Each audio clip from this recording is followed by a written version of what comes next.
Hello everyone. सो basics पढ़ चुके हैं हम सारे, राइट?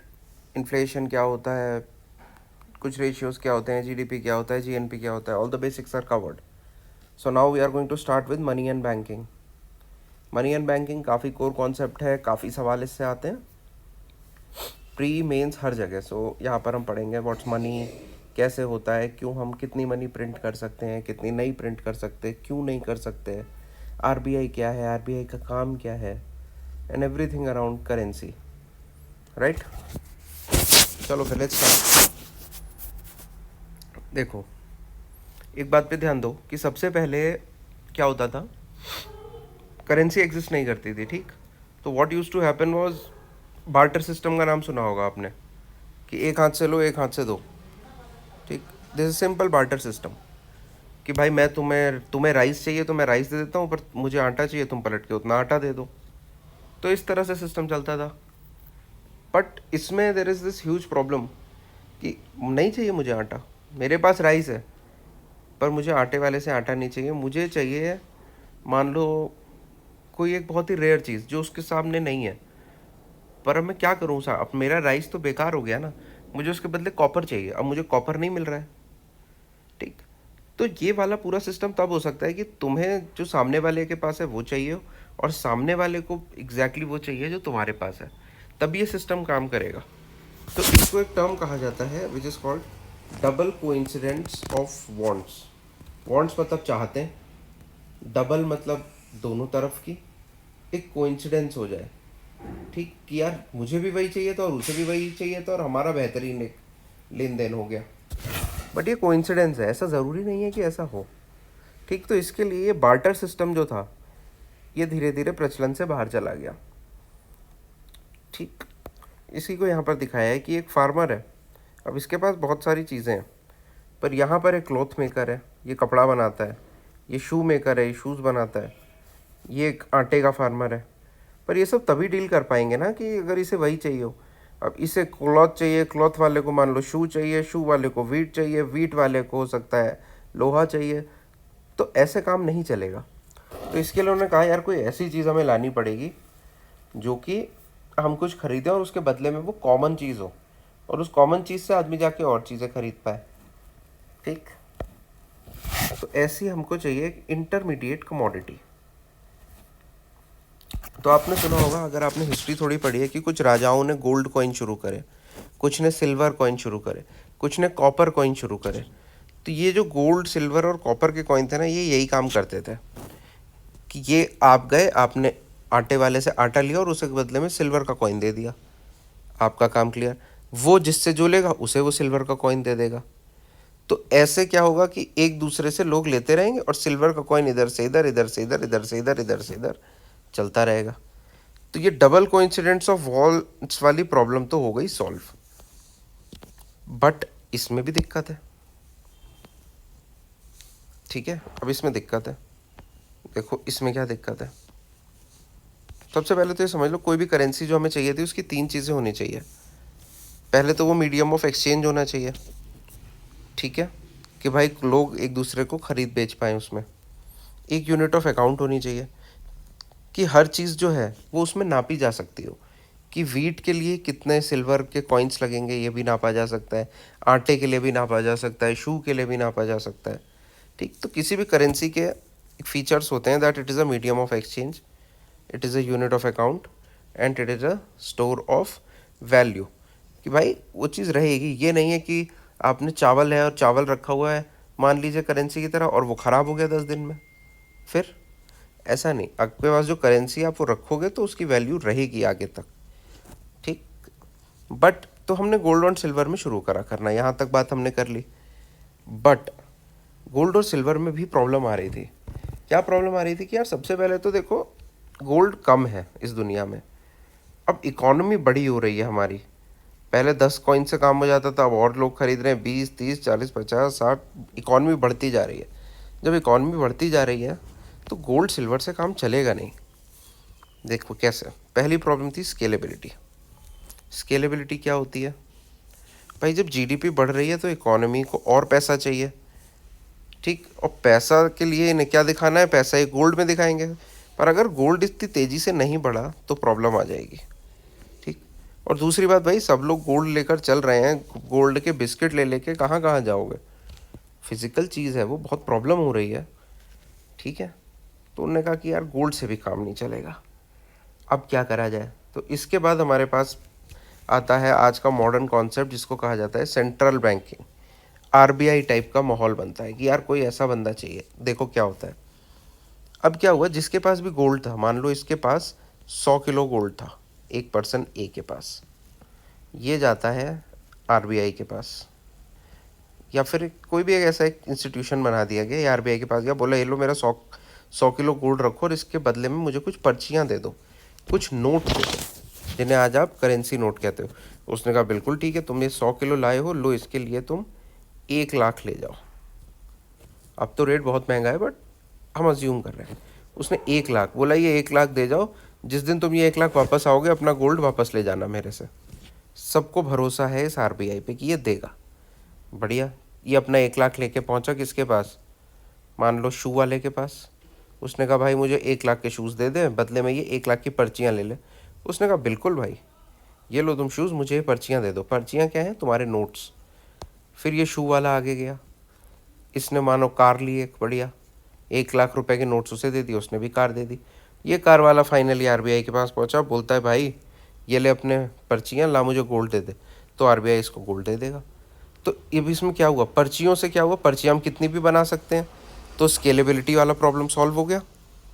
दूसरा, पोर्टेबिलिटी और सिक्योरिटी बहुत आसान हो गई। 100 किलो गोल्ड ले जाने से बेटर था 1 किलो कैश, 1 लाख का कैश ले जाना। तो ये प्रॉब्लम सॉल्व होने लगी। इसीलिए आप देखोगे जो आरबीआई वाली चीज़ हमने बताई ना, हर नोट पे लिखा होता है, गवर्नर का साइन होता है, और उसमें लिखा होता है कि I promise I intend to pay, जिस भी मुझे नोट ला के देगा मैं उसको 100 रुपये के नोट पे लिखा होता है 100 रुपये की वैल्यू दूंगा। ठीक। तो अब इससे यहीं पर एक बात और समझ लो कि देखो ये गोल्ड था, जब इसके पास गोल्ड आया ना आरबीआई के पास, तब इसने पर्ची बना के दी। ठीक है। ये अब क्या होता है, मॉडर्न बैंकिंग में गोल्ड के बेसिस पे भी बनाता है, और इसके पास मान लो कोई और असेट्स हैं, कोई शेयर्स हैं, कुछ ज़मीनें हैं, रियल एस्टेट। जब इसके पास कोई ऐसी ठोस मजबूत चीज़ होती है, तब आरबीआई उसको अपने पास रखता है और उसके बदले में पर्चियाँ बना के देता है, जो कि हम कहते हैं नोट बना के देता है। तो अगर कभी आपके दिमाग में ऐसा सवाल है कि यार हम अनलिमिटेड नोट क्यों नहीं प्रिंट कर लेता भारत, और गरीबी दूर हो जाएगी, लोगों में बांट दो सब में 10-10 लाख रुपए, आरबीआई को प्रिंट ही तो करने हैं। आरबीआई ऐसे प्रिंट नहीं कर सकता। क्यों नहीं कर सकता, क्योंकि जो आपका पैसा होता है, जो अब मनी होती है, वो जितना प्रिंट करेगा वो किसी ना किसी एक एसेट से लिंक्ड होती है। जो हमारे यहाँ पर गोल्ड था, गोल्ड से लिंक्ड है वो, जितना गोल्ड होगा या और कोई एसेट होगा उतना ही हम प्रिंट कर सकते हैं, उससे ज़्यादा नहीं। क्योंकि अगर आपने ज़्यादा प्रिंट कर दिया, मान लो आपने कहा ना बनाओ पर्चियाँ, क्या है गरीबी मिटाओ, गरीबी मिटा दिया आपने, सबको दे दिया, तो इसने इससे कुछ लिया, इसने इससे, पर वो आदमी फिर वापस आएगा कि ला भाई ये जो इतनी सारी पर्चियाँ थी इनके बदले में अब मुझे गोल्ड वापस चाहिए। तब आरबीआई कहेगा अरे हम पे तो है ही नहीं, हमने तो यूं ही प्रिंट कर दिया था, और तब आपकी पूरी की पूरी इकॉनमी कोलैप्स हो जाएगी। इसलिए हम बहुत सारा मनी प्रिंट नहीं कर सकते। ठीक है। तो ऐसे पैदा होता है सेंट्रल बैंकिंग का कॉन्सेप्ट, आरबीआई का कॉन्सेप्ट। देखो कैसे, एक्स एक चीज़ थी, हमने इसको आरबीआई के नाम से समझा है। यही था एक्स, कि इसके पास सबने अपना गोल्ड डिपॉजिट करा, इसने क्या करा, इसने कुछ पेपर दिए, पेपर स्लिप्स, और लोगों ने उन पेपर स्लिप से आपस में लेन देन शुरू कर दिया। These paper slips became the currency rupee and X is the RBI. Clear? इसके बाद इसी में कॉन्सेप्ट आता है फिएट करेंसी का। फिएट करेंसी क्या होती है, यही वाली चीज़ कि अब इकोनॉमिक ग्रोथ बढ़ रही है तो गोल्ड एक लिमिट ही है, तो इन्होंने क्या किया, गोल्ड से नहीं हम और चीज़ों से भी लिंक करेंगे। अब हम सिल्वर से भी लिंक करेंगे, हम गवर्नमेंट सिक्योरिटीज़ से भी लिंक करेंगे, हम फॉरेन करेंसी से भी लिंक करेंगे। ठीक, कि अगर गोल्ड है या मान लो डॉलर रखवा दे कोई तो भी हम दे देंगे, पर हमारे पे कुछ ना कुछ एक एसेट, एक चीज़ होनी चाहिए, जो जब होगी तो हम एक उसकी वैल्यू के हिसाब से ही पर्ची या फिर करेंसीज देंगे। ठीक है। तो फिएट करेंसी क्या होता है, ये सवाल आ सकता है। फिएट करेंसी क्या होता है, ऐसी करेंसी जो तब प्रिंट हो रही है कि उसके पीछे कोई ना कोई एक असेट है, वो किसी असेट से बैक्ड करेंसी है, ठीक, that is called fiat currency. It must be backed by some asset, physical and और फाइनेंशियल। यहाँ पे एक टर्म आया है गवर्नमेंट सिक्योरिटीज़, ये अभी हम देखेंगे आगे, पढ़ेंगे इसे डिटेल में आज ही, ठीक हो गया। अब देखो बहुत ही सिंपल सी बात लिखी है कि भाई सीधी सी बात क्या थी कि आरबीआई ऐसा आदमी था बीच में जो पर्चियां देता था, लोग करते थे, पर अब लोग हैं 125 करोड़, आरबीआई है एक, ऐसे नहीं होगा। तो इसने क्या करा, बीच में फिर बहुत सारे बैंक्स बना दिए। इसमें पब्लिक सेक्टर बैंक्स भी हैं, एसबीआई, पीएनबी, और प्राइवेट सेक्टर बैंक्स भी हैं, ठीक। ये उनको पर्चियां देता था और वो आगे लोगों में पर्चियां बांटते रहते थे। तो बीच की जो लेयर है आरबीआई और लोगों के बीच में, वो क्या है, बैंक्स। हमें आरबीआई के बारे में बहुत पढ़ना और बैंक्स के बारे में भी बहुत पढ़ना। यहाँ तक समझ आया आरबीआई क्यों आया, बैंक्स क्यों आए, करेंसी क्यों आई, ठीक है। कोई डाउट नहीं किसी को? डाउट हो तो हमारे टेलीग्राम लिंक का चैनल का लिंक डिस्क्रिप्शन में है, ज्वाइन करो, पूछो जो डाउट है, ठीक। अब आ जाओ, देखो अब सीधी बात है यार कि हमने ना जितना पैसा बनाया है वो लिमिटेड है, क्योंकि वो गोल्ड से बैक्ड है। जितना गोल्ड उतना पैसा। मान लो पूरे देश के पास 1 करोड़ रुपए है, 1 CR, ठीक।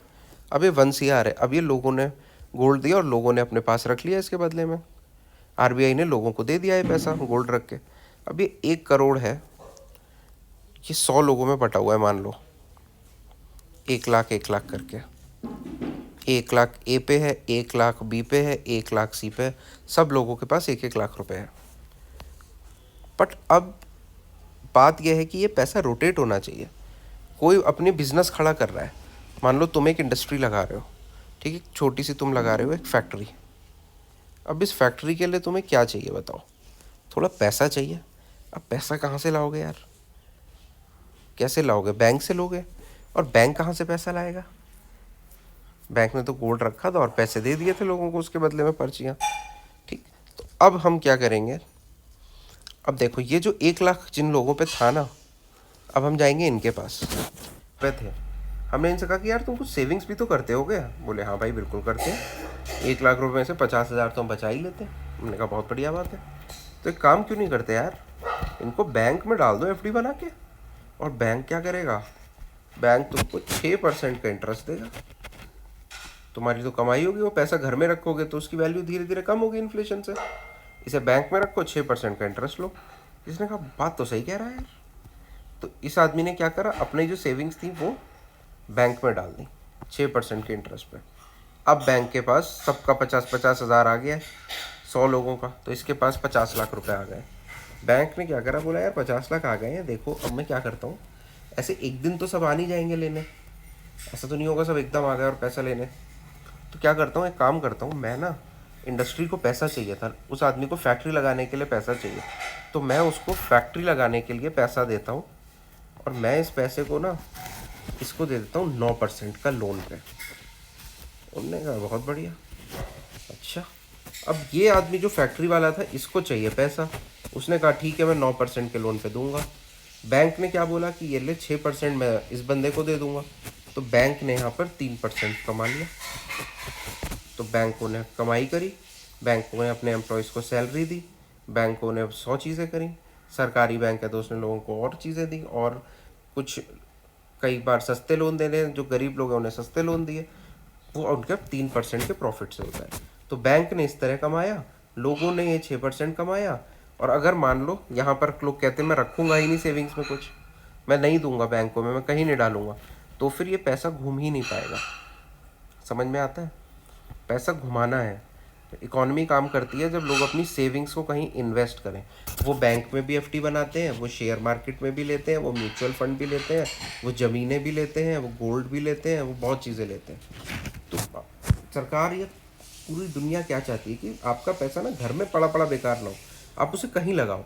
आप उसे बैंक में डालोगे आपको तो इंटरेस्ट मिलेगा, बैंक क्या करेगा, आगे किसी को फैक्ट्री लगाने के लिए देगा, किसी किसान को अपना बीज बोने के लिए देगा, वो किसान उससे बीज बोएगा, फिर वो कमाएगा, आप भी उस पर फिर खर्चा करोगे उससे बीज लेने में, उसके भी कमाई होगी, आपको अच्छा बीज मिलेगा, आप बीज अब जो अपना बीज खा के अच्छा खाना खा के काम करोगे, आप पैसे लाओगे, फिर आप उस पैसे को सेव करोगे, फिर वो बैंक में जाएगा। तो ये पूरा का पूरा एक सिस्टम चलता है। ठीक है, इसी को कहते हैं मनी सप्लाई। मनी सप्लाई, ऐसे पैसा घूमता रहता है। इसीलिए कहते हैं कि भाई पैसे को इन्वेस्ट करना है। सरकार कहेगी म्यूचुअल फंड में इन्वेस्ट करो, बैंक में डालो, यहाँ डालो, घर में क्यों पड़ा हुआ है। इसीलिए आप देखोगे सरकार हमेशा कैश ट्रांजैक्शन को कहेगी, कैश ट्रांजैक्शन को अवॉइड करो। एक तो वो टैक्स नहीं पकड़ पाते, और दूसरा वहाँ पैसा पड़ा है तो पता नहीं चल रहा, वो घूम नहीं पा रहा, बैंक उसको लोन में नहीं दे पा रहा आगे। समझ में आई बात? ठीक है, क्लियर। पैसा घुमाना क्यों इम्पोर्टेंट है? अब आओ, पैसा घुमाने के लिए क्या करा जाता है? दो तरह से आप इन्वेस्ट करते हो। आप इन्वेस्ट करते हो सिक्योरिटीज़ में। सिक्योरिटीज़ क्या होती हैं? सिक्योरिटी कोई भी ऐसी चीज़ है, एक फाइनेंशियल इंस्ट्रूमेंट है जो आपको फ्यूचर में एक रिटर्न का प्रॉमिस करता है कि अगर तुम अभी 100 रुपये डालोगे तो तुम्हें 5 साल बाद 200 रुपये मिलेंगे। जो भी ये बात कह रहा है वो एक तरह से सिक्योरिटी है। और सिक्योरिटीज़ की एक खासियत होती है, they are tradable financial instruments. जैसे कि एफडी है। अब एफडी में इसने कहा कि 100 रुपये डालो, 6% ले लेना, 1 साल के बाद 106 रुपये। बिल्कुल। तो तुम कहोगे सर ये भी सिक्योरिटी है? नहीं, क्योंकि सिक्योरिटी ना ट्रेडेबल होती है। ट्रेडेबल मतलब मैं जब चाहूँ, मान लो मैंने एफडी बनाई और मेरा एक फ्रेंड है राकेश, मैं उसको दे दूँ कि यार तू ले ले, अब ला मुझे 102 रुपये दे और मेरे से ले ले। फिर वो किसी को बेच दे 103 में, वो किसी को बेच दे 104 में, तो उन्हें कहते हैं सिक्योरिटीज़। एफडी में हम ये नहीं कर सकते, इसलिए एफडी को नहीं कहेंगे। इतना ध्यान देने की ज़रूरत नहीं है, पॉइंट समझो, यहाँ से सवाल नहीं बनेगा। सिक्योरिटीज़ क्या होती हैं? कोई ऐसी चीज़ जो फ्यूचर पेमेंट या रिटर्न दें आपको, और दे आर ट्रेडेबल ऑल्सो। ये दो कंडीशन है। जैसे कि दो तरह से होती है। पहला तो देख लो, यही डेट्स और बॉन्ड्स। बहुत सिंपल सी बात है, सेम एफडी वाली चीज़ को ही डेट कहा जाता है या बॉन्ड्स कहा जाता है। डेट का मतलब पता है क्या होता है? डेट का मतलब होता है एक तरह से इतना घाटा है। ठीक, किसी तुमने अगर 100 रुपये ले रखे हैं तो तुम उसके 100 रुपये के डेट में। समझ में आया? तो ये सिंपल है भाई। डेट का मतलब एक तरह से आप मान लो लोन टाइप का। बॉन्ड्स होते हैं कि 100 रुपये आज मैं ले रहा हूँ, 1 साल बाद मैं तुम्हें 110 रुपये दूंगा। ये होता है एक bond. It represent money that is borrowed and must be repaid. वापस करनी ही करनी है। इंटरेस्ट पेमेंट होगा, ब्याज दिया जाएगा, and repayment of principal amount किया जाएगा। ठीक है, बिल्कुल ठीक है। अब अगर आपसे मान लो एक कंपनी है, एक रिलायंस करके कंपनी है हमारे देश में, वो आती है आपके पास, कहती है मुझे ना 100 रुपये का डेट चाहिए। आप कहोगे बिल्कुल ले ले यार। ठीक, वो आई, उसने कहा मेरे को जो जो पैसे देगा मैं उसे 100 रुपये के 110 दूंगा। कंपनीज को पैसे चाहिए, तो वो आती हैं और कई बार कहती हैं डेट दे दो। तुम गए, बिल्कुल यार रिलायंस कह रहा है तो 110 दे ही देगा, लेकिन तुमने 100 रुपये दिए और अगले साल 110 मिलने की उम्मीद रखी। पर क्या इससे तुम रिलायंस के ओनर बन गए? क्या रिलायंस के मालिक बन गए? नहीं, बिल्कुल नहीं। ठीक, तो डेट के टाइम पे आप ओनर नहीं बनते हो। ऐसा नहीं है कि अब उनकी कोई मीटिंग होगी तो आप उसमें वोट करोगे जाके, नहीं। आपने बस एक लोन दिया, उन्होंने आपको इंटरेस्ट दे दिया। ठीक, तो ये एक तरह का सिक्योरिटी है। दूसरी होती है इक्विटी, या जिसको आप जानते हो शेयर्स, शेयर मार्केट या फिर स्टॉक मार्केट कहा जाता है। इसमें क्या होता है? इसमें ना, अब रिलायंस आपके पास आया, बोला यार एक काम करो, ये वाला नहीं हो पाएगा कि 100 रुपये दो, तुम ना मेरी कंपनी का एक छोटा सा पार्ट ले लो, तुम मेरी कंपनी में 200 रुपये डालो, ठीक, और मैं तुम्हें एक शेयर दे दूंगा। वैसे तो 1500 के आसपास का शेयर रिलायंस का, पर आप अज्यूम कर लो। आपने कहा अच्छा चलो ये भी किया जा सकता है। उसने कहा देखो, अगर रिलायंस आगे ग्रो करी और मान लो इसका जो प्रॉफिट है वो दुगना हो गया, तो तुम्हारे 200 के 400 हो जाएंगे। लेकिन अगर मान लो कम हो गया तो तुम्हारे 200 के 100 भी हो सकते हैं। इसमें गारंटी नहीं है कि 100 रुपये का 110 मिलेगा। वहाँ पर गारंटी थी, यहाँ 100 का 200 भी हो सकता है, 200 का 100 भी हो सकता है, और 200 का 400 भी हो सकता है। अच्छा, तो ये बात तुम्हें समझ आई? बोले यार ये तो सही है। और इसमें तुमने क्या किया? तुमने इसका शेयर लिया। तो शेयर का मतलब ये होता है कि आपके पास उस कंपनी का ओनरशिप राइट्स हैं। आप उस कंपनी के मालिक हो, छोटे मालिक हो, बहुत ही छोटे मालिक हो, पर मालिक हो। अगली बार जब उसकी मीटिंग होगी तो सबको अगर बुलाया जाएगा, सारे मालिकों को, तो आपको भी एक ईमेल आएगा कि आप ज्वाइन करिए। आप छोटे हैं तो आप जूम लिंक से ज्वाइन करिए। मुकेश अंबानी बड़े आदमी हैं, वो सामने बैठेंगे जाके। ठीक। तो इक्विटी क्या होता है? इक्विटी होता है जब आप कंपनी का एक पार्ट ले लेते हैं कुछ पैसे के बदले। फिर कोई गारंटीड रिटर्न नहीं होता है इसमें, कम भी हो सकता है, ज़्यादा भी हो सकता है। It represents ownership in a company. Profit return में क्या प्रॉफिट मिल सकता है, डिविडेंड मिल सकता है, या कैपिटल गेन्स मिल सकता है। कैपिटल गेन्स क्या होता है? कोई चीज़ अगर 100 रुपये में ली और 110 में बेची तो 10 रुपये का कैपिटल गेन्स हुआ आपको, प्रॉफिट ही कहा जाता है उसे। डिविडेंड क्या होता है? अब उस कंपनी के, मान लो उस कंपनी को एकदम से बहुत फ़ायदा हो गया, ठीक है, 1 करोड़ का फ़ायदा हो गया। उसने कहा जितने भी मेरे लोगों के शेयर्स होल्डर्स हैं, सबको एक काम करो, सबको 2-2 रुपये ट्रांसफ़र कर दो। तो ये बीच बीच में ना कुछ कुछ पैसे कंपनियां ट्रांसफ़र करती रहती हैं अपने शेयर होल्डर्स को, उसे कहते हैं डिविडेंड। ठीक। और इसमें क्या होता है? इसमें आपको वोटिंग राइट मिलेगा और आपको सम कंट्रोल ऑफ बिजनेस भी मिलेगा, क्योंकि आप ओनर हो गए हो। ठीक है, समझ में आती है बात? बिल्कुल समझ में आया। कोई भी कंपनी कैसे काम कर रही है? कोई कंपनी को पैसा चाहिए, पैसा वो सेविंग से लेगी लोगों के। ठीक। लोग अपना पैसा बैंक पर डालेंगे, वो वहाँ से लेगी, या तो वो बैंक से डेट ले लेगी, बॉन्ड ले लेगी, 10% का लोन ले लेगी। हो सकता है वो तुमसे डायरेक्टली आके कह दे कि आप दे दो मुझे। दूसरा क्या होगा? या तो वो कहेगी कि एक काम करो, तुम मेरी एक शेयर ले लो और उस शेयर के बदले मुझे इतने पैसे दे दो। ये भी कर सकती है। तो इन 2 तरह से काम करती है। कंपनी को चाहिए पैसा। ठीक। 2 चीज़ें होती हैं एक दुनिया में किसी भी कंपनी के लिए, ये हमेशा याद रखना। ये टर्म्स आपको ज़रूर पता होने चाहिए, काफ़ी लोगों को पता होंगे। बट 2 चीज़ें होती हैं, असेट्स एंड लायबिलिटीज़। पूरी की पूरी इकोनॉमिक्स और कॉमर्स की पढ़ाई इसी पे टिकी है। असेट्स एंड लायबिलिटीज़ क्या होता है? देखो, आपके पास जो भी ऐसी चीज़ें हैं ना जो आपको वैल्यू दे रही हैं, वो होते हैं असेट्स। जैसे कि आप एक नॉर्मल आदमी के पास एसेट क्या होता है? उसकी लैंड होती है। लैंड एक एसेट है। एसेट मतलब मजबूती चीज़, कोई मजबूत चीज़ है। उसके पास जो मनी है वो एक एसेट है। भाई ये तो मेरा चीज़ है, मैं जब इसे बेचूंगा तब मुझे पैसा मिलेगा, जब बेचूंगा। आप कहते हो ना, अरे भाई उनकी तो करोड़ों की ज़मीन है। करोड़ों की ज़मीन क्या है? एसेट है। कि उस बंदे के पास कोई चीज़ ऐसी रखी हुई है जिसकी पैसे से बहुत वैल्यू है।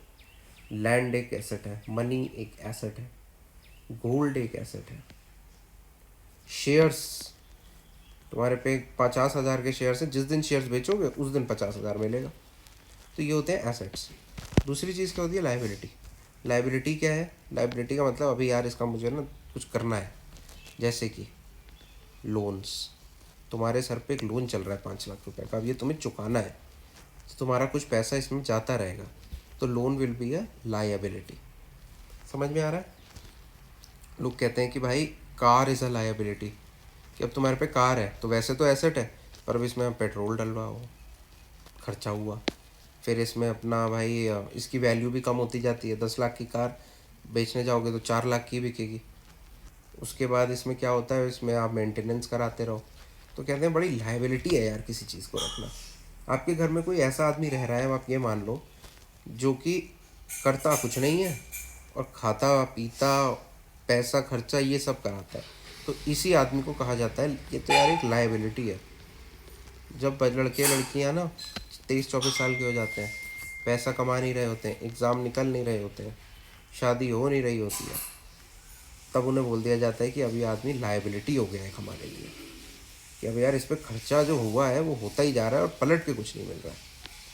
और एक लड़का है जिसने भाई 23 साल, 24 साल, 25 साल, 26 साल की उम्र में जॉब पकड़ ली है, बेहतरीन काम कर रहा है, उसके लिए कहा जाता है ये अब एक इस परिवार का एसेट हो गया है, ये इस परिवार को पैसा ला के दे रहा है। ठीक। तो ये होते हैं एसेट्स, ये होती है लायबिलिटी। समझ में आया? चलो हम इसको यहाँ पर एक कंपनी का एग्जाम्पल लेके समझते हैं। देखो फॉर एग्जाम्पल, एक कंपनी है, नई नई बनी है। ठीक। सबसे पहले उसमें जो भी फाउंडर होता है वो कुछ पैसे डालता है।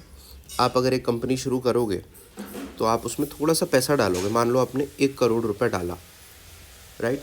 तो अब कंपनी के पास कैश कितना है, 1 करोड़, 1 CR, ये उसका एसेट हो गया। और कंपनी की लाइबिलिटी क्या है, वो भी 1 करोड़, क्योंकि उसे उस ओनर के पैसे लौटाने हैं। ओनर ने पैसा इसीलिए डाला है कि वो वापस आए, उल्टा प्रॉफिट लेकर आए, ठीक। तो कंपनी का एसेट भी 1 करोड़ है इस टाइम, और लाइबिलिटी भी 1 करोड़ है, बिल्कुल ठीक बात। इसके बाद क्या करती है वो कंपनी, कहती है यार अब ना थोड़ा सा मुझे लोन लेना पड़ेगा, मुझे एक्सपैंड करना है, फाइन। तो अब क्या होगा, देखो अब उसने, ये तो था ही उसके पास लाइबिलिटी 1 करोड़ की, फिर उसने 2 CR का बैंक लोन लिया, लोन भी एक लाइबिलिटी है, वो भी वापस करना है, ठीक। और अब एसेट कितना हो गया है, 1 करोड़ तो फाउंडर का था, 2 करोड़ आ गया वो, तो एसेट्स भी हो गए 3 करोड़ के। सही बात है। अब इन्होंने क्या करा, इन्होंने कहा भाई काम करते हैं यार, बॉन्ड्स इशू करते हैं लोगों को, ठीक। तो अब उसने क्या किया, 1 करोड़ के बॉन्ड्स दिए लोगों को, बोला हम आपको 10% का रिटर्न देंगे 1 साल के अंदर, ठीक। पर ये बॉन्ड्स भी क्या हुए उसको, लाइबिलिटी, क्योंकि उसे वापस देना है। और अब इसके पास ये 1 करोड़ यहाँ से रेज हुए, तो इट विल हैव 4 करोड़ का असेट्स। समझ में आ रही है बात यहाँ तक। अब देखो फाइनली उसने और क्या किया, अब क्या हुआ, ये अब फाइनली क्या बना, एक बैंक लोन प्लस बॉन्ड्स जो थे, बैंक लोन बॉन्ड्स, ये यहाँ से यहाँ सीधे लाइबिलिटी में दिख रहे हैं, ये अभी चुकाए नहीं है, ठीक। इस स्टेज में इसने क्या किया, इसे नए इन्वेस्टर्स लेके आई, नया इन्वेस्टर आया। पहले कंपनी अगर 1000 रुपये की थी, आज ये बड़ी कंपनी बन गई, आज इसकी मार्केट कैप 1 लाख रुपए हो गई है। तो जो शेयर होल्डर थे इसके, शेयर होल्डर कौन था इसका, जैसे ओनर था, तो ओनर की वैल्यू बढ़ गई। अब वो जो उसने 1 करोड़ रुपए लगाए थे, उसने तो इक्विटी की फॉर्म में लगाए थे ना, 100% कंपनी के शेयर्स उसके पास थे, तो अब वो 1 करोड़ के हो गए हैं 100 करोड़। तो टोटल शेयर होल्डर मनी, अब इसकी लाइबिलिटी और बढ़ गई, ठीक है। इसके एसेट्स क्या है, और कैश जो इसने नया इन्वेस्टमेंट उठा लिया, और बिल्डिंग्स बनाई, इस कैश से इसने क्या करा, बिल्डिंग्स बनाई, मशीनरी बनाई, ये सब चीज़ें एसेट्स में आई। और कैश इसने जो उठाया वो सारा का सारा भी एसेट्स में आया, और इसकी लाइबिलिटीज़ हल्के हल्के बढ़ती चली गई, ठीक। तो ये होती है एसेट्स और लाइबिलिटीज़। इसमें आपको बहुत ऐसा नहीं है कि डीप में घुसना है, आपसे डायरेक्टली सवाल नहीं पूछा जाएगा, बट आपको एक बेसिक ये पता हो जाना चाहिए असेट्स क्या होते हैं, लाइबिलिटीज़ क्या होती हैं, ठीक। इस पे जो PYQ आए हैं वो हम टेलीग्राम पर डिस्कस करेंगे इसके बाद, ठीक। समझ गए। देखो लाइबिलिटीज़ क्या होती हैं एक कंपनी के लिए, जो वो अपने ओनर को या जहाँ से वो पैसा लेता है उनको वापस देना है, वो एक लाइबिलिटी है। और जो अब वो ओन करता है, जो अब उसका हो चुका है, वो होता है उसका एसेट। फाइन, चलो अब समझो बात। सिक्योरिटीज़ हमने देख लिया क्या होते हैं। Securities are those tradable instruments जो हमें फ्यूचर में एक प्रॉमिस रिटर्न करती हैं, ठीक। अब अभी के समझने के लिए FD को भी समझ लो एक सिक्योरिटी, ट्रेडेबल नहीं है पर यही है कि हम उसमें पैसा डालेंगे, फ्यूचर में भी रिटर्न मिलेगा, उसी चीज़ को कहा जाएगा सिक्योरिटी। उसके बाद एक टर्म आता है, बहुत ज़्यादा सुनोगे आप इस इकोनॉमिक्स में, तो यहीं क्लियर करके चलेंगे, गवर्नमेंट सिक्योरिटी या G-SEC। गवर्नमेंट सिक्योरिटीज़ क्या होता है। देखो गवर्नमेंट को पैसा चाहिए, ठीक। गवर्नमेंट को 100 चीज़ें करनी होती हैं, हॉस्पिटल्स बनाने हैं, स्कूल बनाने हैं, रोड्स बनानी है, इंफ्रास्ट्रक्चर बनाना है, बहुत सारे सरकारी लोगों को सैलरीज देनी है, तो बहुत सारी चीज़ें करनी है, उसके लिए चाहिए पैसा। कई तरीके होते हैं पैसा लेने के, टैक्स वगैरह से आपको पता है पैसा लिया जाता है, बट एक और तरीका होता है जिसके लिए उन्होंने बनाया है गवर्नमेंट सिक्योरिटी। क्या होता है गवर्नमेंट सिक्योरिटी, ये क्या होता है, it is issued by central और स्टेट गवर्नमेंट्स। याद रखना दोनों कर सकती हैं, central as well as state. इनको एक वर्ड और कहा जाता है risk free gilt edged instruments, ठीक है। ये कहा जाता है, होता क्या है ब्रदर, आओ समझें। ये ऐसी चीज़ होती हैं, गवर्नमेंट ना कुछ सिक्योरिटीज़ ऐसी देती है कि वो कहेगी एक काम करता हूँ मैं, गवर्नमेंट को तुम पैसा दे दो यार थोड़ा सा, और हम तुम्हें इस पर 5% का इंटरेस्ट दे देंगे, या 6% दे देंगे, या 7%। वो बीच बीच में गवर्नमेंट आती है और कहती है कि ये होगा। हम और आपसे नहीं कहते, ये कॉरपोरेट से कहती है, ठीक है, कंपनीज़ होती हैं जिनसे कहती है, उन सब से कहा जाता है कि थोड़ा पैसा हमें दे दो और हम तुम्हें 5% या 6% का इंटरेस्ट देंगे। इसमें इंटरेस्ट जनरली थोड़ा कम होता है। क्यों कम होता है? क्योंकि रिस्क कम होता है, क्योंकि गवर्नमेंट ले रही है ना आपसे पैसा, और गवर्नमेंट अगर पैसा ले रही है तो वो वापस आएगा ही। अगर मेरे और आपके जैसा एक इंडिविजुअल ले रहा हो कि भाई इसने पैसा लिया वापस ही नहीं करा, तो उससे पैसा देते टाइम एक नॉर्मल आदमी डरता है, कहेगा अच्छा मैं तुम्हें दूंगा लेकिन भाई मुझे ना 30% का इंटरेस्ट चाहिए, क्योंकि उसे पता है कि आए ना आए कुछ पता नहीं, तो इससे इंटरेस्ट ज़्यादा रखो थोड़ा। 10 लोगों को दिया, एक से नहीं भी आया, 9 से आया, तो इंटरेस्ट इतना आ गया कि वो एक का लॉस कवर हो गया। ठीक, पर जब गवर्नमेंट लेती है तो पैसा आना ही है, तो इसीलिए इसमें रिस्क नहीं होता, इसलिए इसको कहा जाता है risk free gilt edged instruments. Risk free होते हैं ये, बिल्कुल समझ में आती है। और कोई भी चीज़ रिस्क फ्री है तो आदमी कहता है भाई 5% ही सही, लेकिन पक्का आना तो है, तो कम इंटरेस्ट रेट पे भी लोग इसमें पैसा लगाते हैं। ये होती है गवर्नमेंट सिक्योरिटीज़। समझ आती है बात? ऐसी सिक्योरिटीज़ जो गवर्नमेंट मार्केट में डालती है पैसा उठाने के लिए। ठीक है, they carry no risk, practically no risk of default. अब पूरा देश ही ख़त्म हो गया तो अलग बात है, वरना कुछ नहीं होता है। और कैसे होता है? ऑक्शंस होते हैं इसके, जो कि आरबीआई कंडक्ट करता है। ठीक, ये इंपॉर्टेंट है, इसको याद रखना है, यहाँ से प्रीलिम्स का क्वेश्चन आराम से बन सकता है। अभी हम बिल्कुल बेसिक से चल रहे हैं ब्रदर्स, और इस लेवल पे लेकर जाएंगे इसको कि कोई सवाल नहीं रुकना है, पर बेसिक्स बिल्कुल क्लियर रखना, तभी तुम आगे अपनी अंडरस्टैंडिंग डेवलप कर पाओगे। 6 लेक्चर बाद जब हम बात करेंगे ना गवर्नमेंट सिक्योरिटीज़ में, हमने ये पढ़ा था, तब तुम्हें याद होना चाहिए। मैं दोबारा वहाँ नहीं समझा पाऊँगा ये पूरा इस तरह से। ठीक, अब देखो गवर्नमेंट सिक्योरिटीज़ भी कई तरह की होती हैं, जैसे कि, एंड दिस इज़ इम्पॉर्टेंट, यहाँ से सवाल आ चुके हैं। एक होती है ट्रेजरी बिल्स, बहुत डीप में नहीं जाना है हमें, पर हमें याद रखना है। एक होती हैं गवर्नमेंट सिक्योरिटीज़, ये बहुत छोटे टाइम के लिए होती हैं, मतलब ऐसा पैसा लेती है जो वो 1 साल के अंदर वापस करेगी, short term, less than 1 year. सरकार ने कहा कि यार मैं ना बस मुझे तुम 6 महीने के लिए दे दो, 6 महीने में मैं तुम्हें 5% दे दूंगा वापस बढ़ा के, पर 6 महीने के लिए मुझे अर्जेंटली पैसा चाहिए, तो वो क्या इशू करेगी? ट्रेजरी बिल्स, या फिर इसे कहा जाएगा टी बिल्स। ठीक है, इसी का एक टाइप होता है कैश मैनेजमेंट बिल्स। ये भी ट्रेजरी बिल ही है, पर ये और छोटा टर्म है, इसका टर्म है 91 डेज, यानी कि 3 महीने से कम। ये कहेगा भाई 3 महीने से कम के लिए पैसा चाहिए, तो ये क्या हो जाएगा? Cash management bill. और ये आपको याद रखना है, लेस देन 91 डेज होगा cash management bill, less than 1 year होगा ट्रेजरी बिल। ठीक, एक टर्म और लिखा है यहाँ पे, वेरी वेरी इंपॉर्टेंट, याद रखना है, treasury bills are zero coupon bonds. अब ये जीरो कूपन क्या होता है? देखो, एक क्या तरीका होता है, तुम मुझे 100 रुपये दो और मुझसे 106 रुपये ले लेना, 6% इंटरेस्ट है, ये एक नॉर्मल बॉन्ड है। ठीक, इसने क्या दिया आपको? इंटरेस्ट, 6 रुपये का ब्याज। समझ आती है बात? ज़ीरो कूपन क्या होता है? ज़ीरो कूपन कहेगा कि भाई मैं क्या करूँगा, 100 रुपये ही दूंगा तुम्हें। ठीक, 100 रुपये का बॉन्ड है, 100 रुपये आपको मिलेंगे एंड में, पर शुरू में ही मैं आपको ना ये डिस्काउंट में दे दूंगा, आपको मैं दे दूंगा ये 98 में। समझ में आया? 100 रुपये की चीज़ थी, जब मैच्योर होगा तो भी 100 ही रुपये मिलेंगे, पर चलो मैं देते टाइम एक डिस्काउंट दूंगा आपको, डिस्काउंट में मैंने आपको 98 का दे दिया, और जब आप रिडीम करने गए तो इसकी वैल्यू क्या थी? 100, वही मिलेगी। ठीक, तो देखा जाए तो 100 की चीज़ 100 की ही जा रही है, पर प्रैक्टिकली क्या हुआ? डिस्काउंट मिल गया था। समझ में आया? तो हमें पड़ा 98 का था, तो आदमी ले लेता है, क्योंकि उसको 2 रुपये का यहाँ फ़ायदा होता है, वरना 100 की चीज़ 100 में है तो आदमी क्यों लेगा? तो सरकार कहती है, इसीलिए इसको कहा जाता है ज़ीरो, कोई इंटरेस्ट नहीं है, ज़ीरो कूपन बॉन्ड्स। सिंपल, कोई टेंशन नहीं।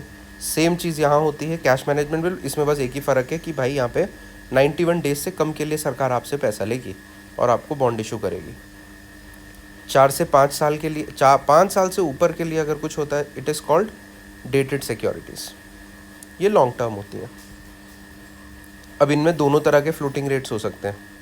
क्या होता है ये फिक्स्ड और फ्लोटिंग रेट, आगे देखेंगे। अब फिक्स्ड क्या होता है ये तो अभी बता देता हूँ, 6% मिलेगा, ये फिक्स हो गया। ठीक है, 6% के हिसाब से हम आपको देंगे 5 साल या 40 साल बाद। एक होता है फ्लोटिंग, ये चेंज होता रहेगा, कभी 5 हो जाएगा, कभी 6 हो जाएगा, कभी हो सकता है 2 हो जाए, कभी हो सकता है 10 हो जाए। कैसे चेंज होगा ये हम अभी आगे देखेंगे कि फ्लोटिंग एक्सचेंज रेट क्या होता है या फ्लोटिंग रेट क्या होता है। ठीक, इसमें दोनों हो सकते हैं। यहाँ पर फिक्स होता है, यहाँ तो होता ही नहीं है, यहाँ तो ज़ीरो कूपन है, कोई इंटरेस्ट नहीं है। अगर कभी कुछ आ जाए सवाल कि ये इंटरेस्ट फ्री होते हैं, बिल्कुल इंटरेस्ट फ्री होते हैं, ज़ीरो कूपन होते हैं। दूसरा स्टेटमेंट हो, are they issued at discount, हाँ डिस्काउंट पर इशू होते हैं। ठीक, बात वही है। 98 की चीज़ 100 में मिली तो एक तरह से उसे इंटरेस्ट ही मिला, बट आपको टेक्निकल भाषा समझनी है। इंटरेस्ट फ्री होते हैं, डिस्काउंट में मिलते हैं। एक लास्ट चीज़ आती है स्टेट डेवलपमेंट लोन्स। कुछ नहीं है, ये भी बस एक तरह का सिक्योरिटी है जो स्टेट गवर्नमेंट देती है। ठीक है, लॉन्ग टर्म बॉन्ड्स होते हैं जो कि केवल स्टेट गवर्नमेंट दे रही होती है। इतना ही याद रखना है इसमें। यहाँ तक कोई इशू नहीं किसी को, आगे चल रहे हैं। तो इंडिया के अंदर तो हमने देख लिया देश के अंदर कैसे पैसा काम करता है। लोग सेव करते हैं, वो सेविंग जाती है बैंक के पास, बैंक उसे देता है इंडस्ट्री को लोन्स के फॉर्म में कि भाई लो पैसा लगाओ। इंडस्ट्री उससे बनाती है प्रोडक्ट्स, बेचती है मार्केट में, प्रॉफिट कमाती है। वो प्रॉफिट वो देती है अपने एम्प्लॉयज़ को सैलरी के रूप में। इसी सैलरी को एम्प्लॉय कुछ सेव करके वापस बैंक में डालता है। तो ऐसे ये पूरा का पूरा साइकिल या चक्र चलता रहता है। इकॉनमी रन होती रहती है, धीरे धीरे आपकी जीडीपी बढ़ती रहती है। समझ में आया? ठीक है, पर ये ग्लोबल लेवल पे कैसे होता है? अब ग्लोबल प्रॉब्लम तो है ना हमारे पास एक, कि भाई यहाँ अभी हमने क्या देखा, पहले गोल्ड में चल रही थी बात, गोल्ड सिल्वर्स में नहीं हो पा रहा था। उसके बाद हम आए, हमने एक रुपी बना लिया कि रुपी में सारा काम होगा, हर चीज़ का कुछ ना कुछ रुपी होगा। कोई चीज़ 100 रुपये की होगी, कोई लाख रुपए की, कोई करोड़ रुपए की।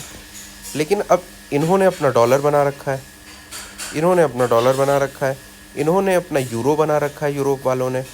चाइना ने अपनी अलग करेंसी बना रखी है, जापान ने अपनी अलग करेंसी बना रखी है, इंडिया ने अपना रुपया बना रखा है, किसी ने पाउंड बना रखा है। अब इनके बीच में ट्रेड कैसे होगा? यहाँ पर आ गई प्रॉब्लम। ठीक है, अब इस प्रॉब्लम को सॉल्व कैसे करा जाए? देखो, how do you trade between different currency zones? तो कुछ होना चाहिए ना कि यार 1 रुपया कितने डॉलर के बराबर है, 1 डॉलर कितने पाउंड के बराबर है, वगैरह वगैरह।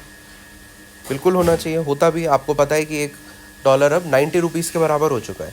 तो ये कहाँ से आ रहा है? कौन बताता है 90 रुपीज़ हो गया? तो इसी चीज़ को कहा जाता है एक्सचेंज रेट।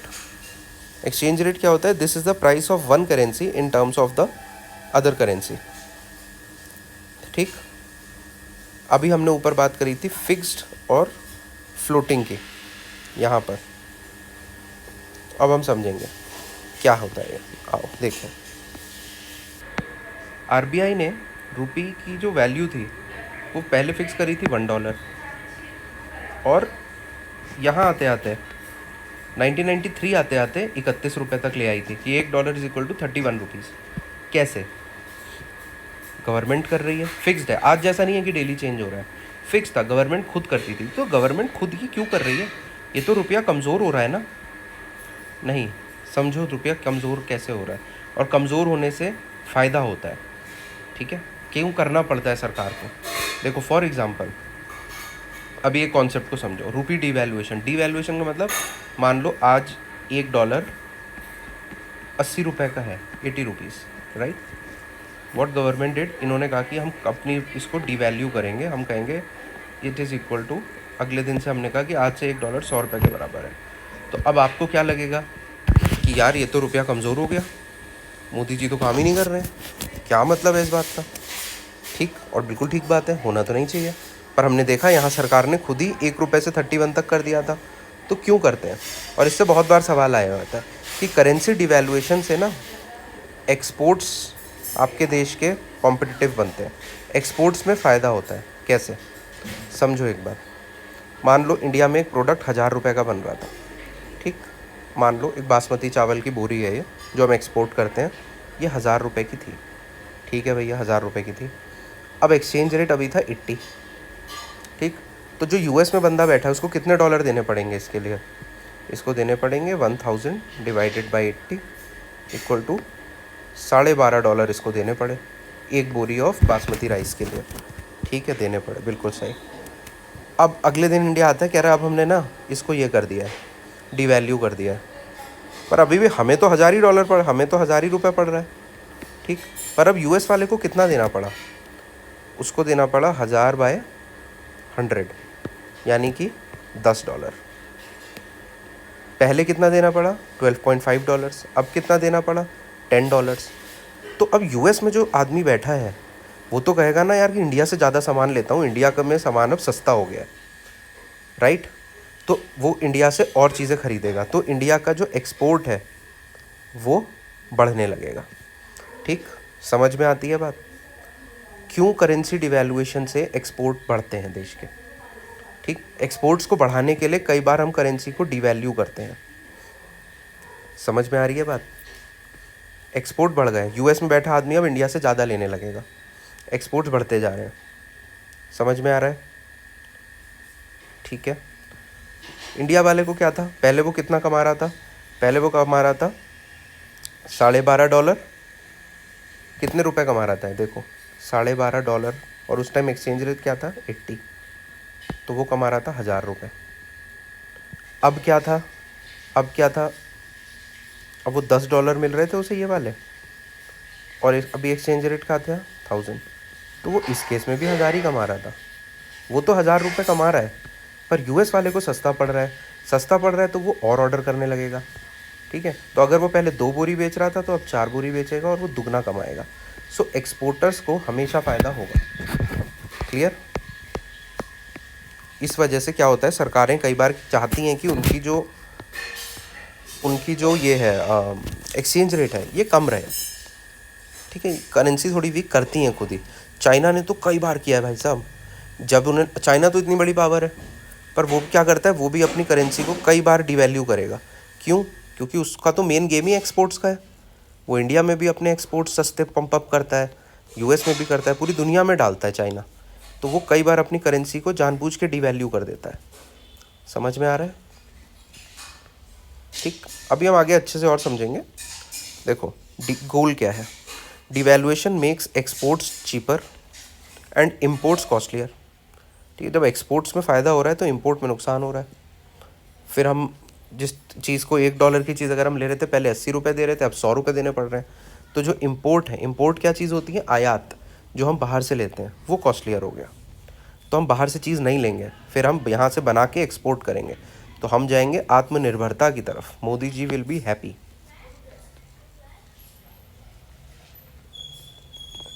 ठीक है गाइस, तो ये क्या था? Fixed exchange rate. फिक्स्ड या एडजस्टेबल क्यों कहा? क्योंकि ये सरकार तय करती है। अब आता है मैनेज फ्लोट, दूसरा सिस्टम। फ्लोटिंग भी इसी को कहते हैं। फ्लोटिंग एक अलग चीज़ है, मैनेज फ्लोट मतलब सरकार और मार्केट दोनों खेलते हैं। जैसे कि अब देखो, ये तो सरकार कर रही थी, 1 से 31 सरकार के हिसाब से गया, पर ना 1993 में सरकार ने क्या करा, यार हम नहीं करेंगे अभी सेट, अब मार्केट को अपने आप डिसाइड करने दो। तो शेयर मार्केट वगैरह में आज आप देखोगे तो रुपये और डॉलर का ट्रेड होता है पूरा, कि आज 90 रुपये है, कल 84 है, 86 है, ये चेंज होता रहता है डेली कि क्या है। ज़्यादा डिमांड डॉलर की अगर आ रही है तो फिर रुपये वीक होगा। ठीक है, समझते चलो।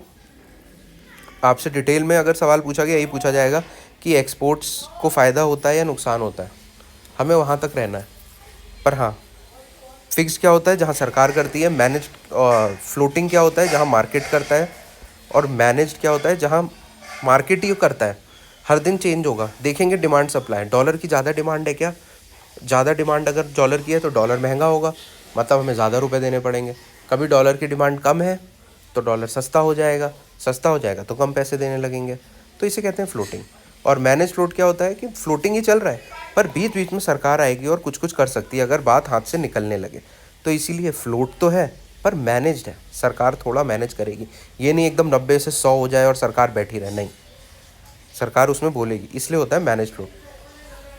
ठीक है, देखो, the rupee's value is primarily determined by market forces of demand and supply, but the RBI intervenes only to manage excessive volatility. Volatility मतलब बहुत ऊपर नीचे हो रहा है भाई, कुछ अजीब सा हो रहा है, कोविड की सिचुएशन आ रही है, कुछ हो रहा है, तो यहाँ पे आरबीआई कहेगा मैं कुछ करता हूँ। ठीक है, तो इसे कहते हैं मैनेज फ्लोट। सिंपल। देखो, अगर इंडिया में इन्फ्लेशन बहुत ज़्यादा बढ़ जाता है, ठीक, इन्फ्लेशन बढ़ गया मतलब रुपए की वैल्यू कम हो गई।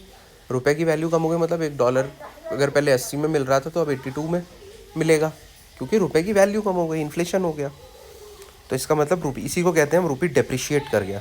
जब रुपी डेप्रिशिएट कर गया उससे फ़ायदा क्या होगा, एक्सपोर्ट बढ़ेंगे। ठीक है, और सरकार को इसमें डिवैल्यूएशन नहीं करना पड़ा। एक वर्ड समझना, डिवैल्यूएशन वर्ड जब भी आएगा ना तो ये सरकार करती है, और डेप्रिशिएट जो वर्ड होता है ये मार्केट अपने आप करता है। सरकार ने अगर बोला कि आज से ये 80 की जगह 100 का हो गया $1, सरकार अगर बोलेगी तो ये डिवैल्यूएशन है। पर मार्केट बोले कि कल ये 90 का था, आज ये 91 का हो गया, सरकार ने कुछ नहीं किया, तो इसमें हम क्या वर्ड यूज़ करेंगे? डेप्रिसिएशन, कि money is losing its value, it's getting depreciated. Fine, ठीक है, समझ में आती है बात? नेक्स्ट, कॉन्सेप्ट सब थोड़े हाई लेवल होंगे, करते रहेंगे हम, बार बार डिस्कस करेंगे, सब समझ आता रहेगा। अब देखो फाइनेंशियल मार्केट्स पे आते हैं। फाइनेंशियल मार्केट जहाँ पे सारा लेन देन होता है रुपीज़, डॉलर वगैरह वगैरह का, इनको कहा जाता है फाइनेंशियल मार्केट्स। ठीक है, आपने स्टॉक मार्केट सुना होगा, शेयर मार्केट सुना होगा। ठीक, अभी हम आपको और तरह के मार्केट दिखाएंगे। देखो, कोई भी फाइनेंशियल मार्केट क्या होता है? जहाँ पे बायर होता है और सेलर होता है, खरीदने वाला होगा, बेचने वाला होगा। कोई भी मार्केट में, फाइनेंशियल मार्केट में क्या होगा? वो फाइनेंशियल चीज़ें बेचेगा, आर्थिक चीज़ें बेचेगा, जैसे स्टॉक्स बेचेगा, बॉन्ड्स बेचेगा, करेंसीज बेचेगा। समझ में आई बात? ठीक है। अब देखो, फाइनेंशियल मार्केट होता है दो तरह का। क्या होता है भाई दो तरह का? पहली चीज़ होती है जिसे कहा जाता है money market. What's money market? Money market में ना ऐसी चीज़ें ट्रेड होती हैं, ट्रेड मतलब खरीदना बेचना, जो कि 1 साल से कम की सिक्योरिटीज़ होती हैं। क्या होती थी 1 साल से कम की सिक्योरिटी? ट्रेजरी बिल्स हमने देखा था 1 साल से कम के होते हैं, राइट। एक चीज़ और देखी थी हमने, अगर आपको याद हो, ऊपर 91 डेज़ वाली, कमेंट्स में बताना। तो 1 साल से कम जो चीज़ें हैं वो होंगी मनी मार्केट में ट्रेड। ठीक है, कोई दिक्कत नहीं, शॉर्ट टर्म इंस्ट्रूमेंट्स। दूसरा, 1 साल से ज़्यादा की जो चीज़ें होती हैं वो होती हैं कैपिटल मार्केट में ट्रेड। उन्हें हम करते हैं कैपिटल मार्केट, जैसे कि शेयर्स, जैसे कि बॉन्ड्स। हमने देखा था एक डेटेड सिक्योरिटीज़ थी 40 साल, 5 से 40 साल। ये कहाँ पर होंगी ट्रेड? ये यहाँ पर होंगी ट्रेड। शेयर, आज से तो नहीं आप कोई शेयर लेते हो, आप आपको 6 महीने में उसे बेचना ही है, नहीं, आप चाहो तो आप उसे रखो भाई, 4 साल रखो, तो वो कैपिटल मार्केट में ट्रेड होगा। समझ में आ गई बात? दो तरह के फाइनेंशियल मार्केट्स होते हैं। अब इसमें भी और कैपिटल मार्केट जैसे है, तो कैपिटल मार्केट के 2 पार्ट्स हैं, एक है प्राइमरी मार्केट, एक है सेकेंडरी मार्केट। देखो, प्राइमरी मार्केट क्या होता है? पहली बार आपको मान लो एक कंपनी है, वो अपना शेयर लेकर आ रही है, जैसे अभी आया था फिजिक्स वाला का, अगर आप सबको याद हो। फिजिक्स वाला शेयर अपना पब्लिक के लिए खोलती है कि आओ भाई, लोग अपना पैसा डालो मेरी कंपनी में और उसके बदले थोड़ी थोड़ी ओनरशिप ले लो। तो सबसे पहले जब आईपीओ लेकर आती है ना, तो आईपीओ कहाँ आता है? मतलब प्राइमरी, मतलब पहली बार जब ये आ रही है जहाँ पर, उसको कहा जाता है primary market. New security I है कोई, अब इसे खरीद बेच कर रहे हैं लोग पहली बार जब लाइफ में, तो वह आईपीओ है। एक बार ये आ गई, ये हमारे शेयर मार्केट में, यानी कि बीएसई या एनएसई, बॉम्बे स्टॉक एक्सचेंज पर लिस्टेड है। बॉम्बे स्टॉक एक्सचेंज पर 100 कंपनीज़ हैं, रिलायंस है, टाटा है, ये सब बहुत पुरानी कंपनीज पहले से, मतलब जिसका अब आप जाके शेयर कभी भी खरीद सकते हो, पहली बार नहीं आई है वो, लोगों ने खरीद रखे हैं उसके शेयर। ठीक, तो उन शेयर्स की जो खरीद और बेच और ट्रेडिंग होती है वो होता है सेकेंडरी मार्केट। बेसिकली आप ये मान लो, यहाँ एक नई कार खरीदी गई, ठीक, और यहाँ पर सारा सेकेंड हैंड कार्स का मार्केट है, ये होता है सेकेंडरी मार्केट।